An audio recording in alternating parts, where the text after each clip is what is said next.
கருவேப்பிலை அலசிக்கிட்டு இருக்கா எதுக்குமா? சாம்பார் பொடி சரியா போயிட்டுமா? இது மாதிரி கருவேப்பிலை நிறைய போட்டாதான் சாம்பார் பொடிக்கு ரொம்ப நல்லா வாசமா நல்லாவும் இருக்கும், உடம்புக்கும் ரொம்ப நல்லது இல்ல. ஆமா, கருவேப்பிலை உடம்புக்கு ரொம்ப தரமா. மூட்டு வலி, கால் வலி இது மாதிரி தான் அலசிட்டு நான் ஈரம் இல்லாம உணர்த்திட்டு சாம்பார் பொடிக்கு போட்டுக்கிட்டோம்னா அவ்வளவு வாசமா இருக்கும். மெசேஜ்ல கேட்டிருந்தாங்கல்லம்மா, ஆமா. பொம்பளை பிள்ளைங்களுக்கு இர்ரெகுலர் பிரச்சனையா இருக்கு, என்ன பண்றது அப்படின்னு கேட்டிருந்தீங்க. உங்களுக்கு சொல்லியிருந்தேன், ஒரு மாசத்துக்கு ஒரு 50 மில்லி கொடுங்க ஜூஸ் அடிச்சு அந்த பிள்ளைக்கு அப்படின்னு சொல்லியிருந்தோம். ஒரு 5 நாளையிலே சரியாயிட்டு அப்படின்னு சொல்லியிருந்தாங்கம்மா. ரொம்ப மகிழ்ச்சிமா. நிறைய பிள்ளைங்களுக்கு அந்த பிரச்சனை இருக்கு. நீங்களும் இந்த மாதிரி ட்ரை பண்ணி பாருங்க. ஒரு 50 மில்லி டெய்லி ஒரு மாசத்துக்கு கொடுங்க.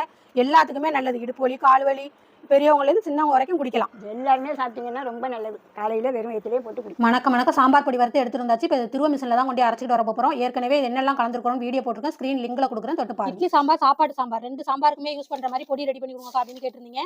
அதுக்கு தான் இப்போ நம்ம ரெடி பண்ணி கருவேப்பிலையும் வறுத்து எடுத்துட்டோம். அந்த மாதிரி 2 சாம்பாருக்குமே யூஸ் பண்ணிக்கலாங்க இந்த சாம்பார் பொடியை.